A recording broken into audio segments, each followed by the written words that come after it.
Summer వస్తే చాలు నా ఫేస్ అంతా ఇలా ఉబ్బినట్టుగా అయిపోతుంది. ఇదేం కొత్త కాదు. ఎవ్రీ సమ్మర్‌కి నాకు ఒక్కసారైనా ఫేస్ ఇలా అవుతుందనమాట. ఇలాంటి సమయంలో నేను ఒక 2 టిప్స్ అయితే పాటిస్తాను. అవేంటో చెప్పిస్తాను రండి. ఫస్ట్ వన్ అయితే కొంచెం వాటర్‌లో పసుపు వేసేసి ఉడకబెట్టేసుకుంటాననమాట. లేదా ఉడికిన వాటర్‌లో పసుపైనా వేసేసి ఇలాగా ఆవిరి పట్టేసుకోవాలి. మనం జలుబు చేసినప్పుడు ఆవిరి పట్టుకుంటాం కదా! చెమటంతా వచ్చేలాగా అలాగా ఆవిరి పట్టుకోవాలి. ఇలా 2, 3 టైమ్స్ చేస్తే మనకు రిజల్ట్ అనేది తెలుస్తుంది. అండ్ ఇలాగా ఆవిరి పట్టుకోవడం వల్ల పసుపు వేసి మనకు బ్లాక్ హెడ్స్, వైట్ హెడ్స్ ఉంటాయి కదా, అవి కూడా రిమూవ్ అయిపోతాయి అనమాట ఈజీగా. ఫేస్ కూడా మంచిది పసుపు ఆవిరి.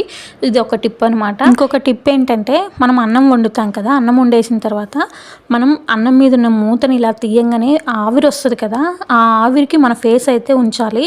ఇలాగా 2, 3 టైమ్స్ చేసామంటే మనకున్న ఈ సమ్మర్లో ఇలాగ వాపు వస్తుంది కదా, ఆ వాపు తగ్గిపోతుంది. ఇవి నాకు తెలిసిన టిప్స్ అయితే. మీకేమన్నా తెలిస్తే కామెంట్ చేసి please like and subscribe to my channel.